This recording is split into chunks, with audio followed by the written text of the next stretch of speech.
হাওড়ার লিলুয়ায় গুলিবিদ্ধ প্রমোটার শুক্রবার রাতে তাকে লিলুয়ার আবাসন থেকে ডেকে আনে তারই পরিচিতরা। বাইরে দাঁড়িয়ে কথা বলার সময় মোটর বাইকে করে আসা দুষ্কৃতী দল গুলি চালায় তার উপর। গুরুতর জখম হয়ে হাসপাতালে চিকিৎসাধীন রাজেশ সিং। তদন্তে পুলিশ।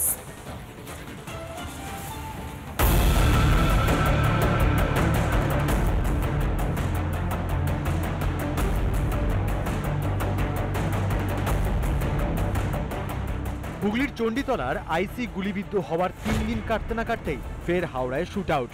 এবার টার্গেট তৃণমূল ঘনিষ্ঠ এক প্রমোটার। শুক্রবার রাতে হাওড়ার লিলুয়া থানা এলাকার গোশালা রোডে আবাসনের সামনেই গুলিবিদ্ধ হন প্রমোটার রাজেশ সিং। প্রাণে বাঁচলেও গুরুতর জখম হয়েছেন তিনি। ঠিক এই জায়গাটায় গুলি চলে। ভেতরে একটি জন্মদিনের পার্টি চলছিল এবং সেখান থেকে তাকে ফোন করে তাকে ডেকে আনা হয়। ঠিক এই জায়গাতে দুজন বাইক চালক আসে, এই রাস্তা ধরে আসে, সামনে থেকে একেবারে গুলি করে এবং তার হাতে ছুঁয়ে তার পেটে লাগে। শুক্রবার রাতে লিলুয়ার গোশালা রোডের এই বহুতলের সামনেই অতর্কিতে হামলার পরেই চম্পট দেয় দুষ্কৃতীরা, এমনটাই অভিযোগ। यहाँ पे कभी कभी वो लोग कोई आते थे, रात में जाते थे। ऐसे कोई फैमिली तो यहाँ नहीं रहता है। यहाँ पे कोई कभी आदमी आता था, कभी कभी जाता था। कोई आइडिया नहीं हमको। आप अभी आ रहे हैं रात में, तब पता चला है। तो हम लोग तो अनसेफ फील कर रहे हैं। ऐसा हुआ है तो अनसेफ ही है। ব্যবসায়ী এই প্রমোটার প্রায় 15 বছর ধরে প্রমোটিং করছে এবং অবশ্যই তৃণমূল আশ্রিত সেই দলটাকে সে সাপোর্ট করে এবং সেখানে একেবারে সরাসরিভাবে জড়িত। সবচেয়ে বড় কথা হচ্ছে ফ্যামিলি এখানে থাকে না, নিজে এখানে থাকতো এবং এই ফ্ল্যাটে থাকতো, কিন্তু এখানকার মানুষরা মুখ খুলছেন না। তাহলে কারণটা কি? কোন ভয়? কে এই রাজেশ সিং? রাজেশ সিং একজন প্রমোটার। অপরাধের রেকর্ড আছে রাজেশের। খুনের অভিযোগে জেলও খেটেছেন তিনি। 2টি থানায় নাম রয়েছে তার। শাসক দলের সঙ্গেও যোগাযোগ। পুরনো শত্রুতা নাকি অন্য কোনো কারণ, সেটাই খতিয়ে দেখছে পুলিশ। অন্যদিকে হাওড়ায় আইন শৃঙ্খলা ভেঙে পড়ছে বলে দাবি করছেন বিরোধীরা। একটার পর একটা ঘটনা ঘটেই যাচ্ছে, কিন্তু পুলিশ নিশ্চুপ। যে রাজ্যে কোনো আইন শৃঙ্খলা বলে কিছু নেই, যে রাজ্যে গণতান্ত্রিক ব্যবস্থাটা ধ্বংস হয়ে গেছে, যে রাজ্যের বিরোধী দলনেতাকে 4 বার সাসপেন্ড করে দেওয়া হয়, বিরোধী শূন্য করে দেওয়ার যে প্রক্রিয়া যে রাজ্যে চলেছে, তো সে রাজ্যে যেখানেই বিরোধী শূন্য হবে, যেখানেই স্বৈরতন্ত্র জন্ম নেবে, আর তারপরে যেটা হবে সেটা হবে মৃত্যু। ও নিশ্চয়ই এফআইআর করেছে বা পুলিশকে জানিয়েছে। পুলিশ ডিপলি অনুসন্ধান করুক কারা এই কাজের সঙ্গে যুক্ত। তিনি যিনি হন না কেন, ওই দলেরই হোক, বাইরের দলেরই হোক, যে কেই হোক না কেন, এটা তো অন্যায়।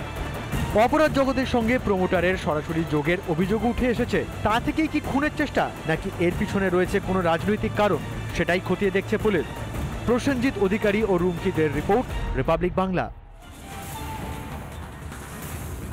রহস্যে মোড়া ট্যাংরা কাণ্ড, দেনার কারণেই খুন এবং আত্মহত্যার ছক। রহস্য সমাধানে এখন ভরসা প্রণয় প্রসূনের বয়ান। আর অন্যদিকে প্রণয় দেকে শনিবার রাতে বেসরকারি হাসপাতাল থেকে এনআরএসে স্থানান্তরিত করা হলো। এবার ঘটনার পুনর্নির্মাণ।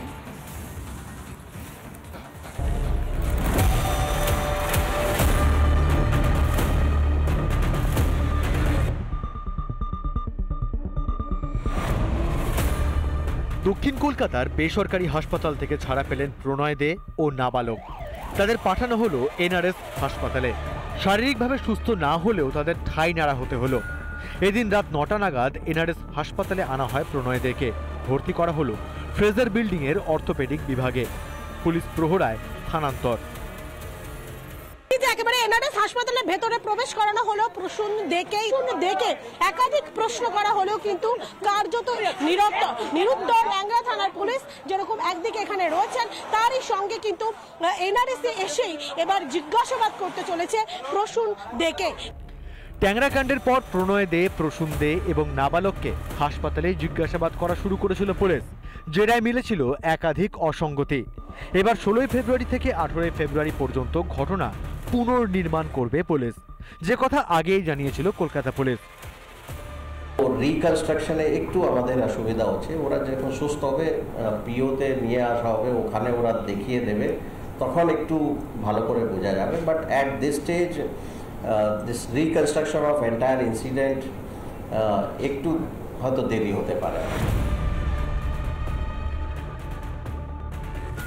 ট্যাংরার ঘটনায় হাড় হিম করা তথ্য উঠে এসছে। আত্মহত্যার তত্ত্ব দিয়ে পরিকল্পনা করেই খুন করা হয়েছিল দে পরিবারের মহিলা সদস্যদের। বলপ্রয়োগ যে করা হয়েছে সেটা নিশ্চিত, কিন্তু এই দুজন শক্ত সমর্থ মানুষে কি করতে পেরেছেন না তাদের কোনো ভাড়াটে লোককে বা ভাড়াটে খুনিকে নিয়ে আনা হয়েছিল, বা পরিবারের বা নিকটবর্তী বা দুঃসম্পর্কের বা কোনো পরিচারকের সাহায্য ক্ষেত্রে নেওয়া হয়েছিল কিনা, এই তত্ত্বটি অনেক গুরুত্বপূর্ণ। মৃত্যুর খবর কাকে দিতে চেয়েছিল দে পরিবার তা নিয়ে ধন্দ কাটেনি এখনো। সূত্র বলছে ব্যবসার জন্য 6টা এজেন্সি থেকে ঋণ নেয় দে পরিবার। কোটি কোটি টাকা ঋণ দে ভাইদের। ব্যবসায় বেশি টার্নওভার দেখিয়ে এত ঋণ কেন জানার চেষ্টা করছে পুলিশ।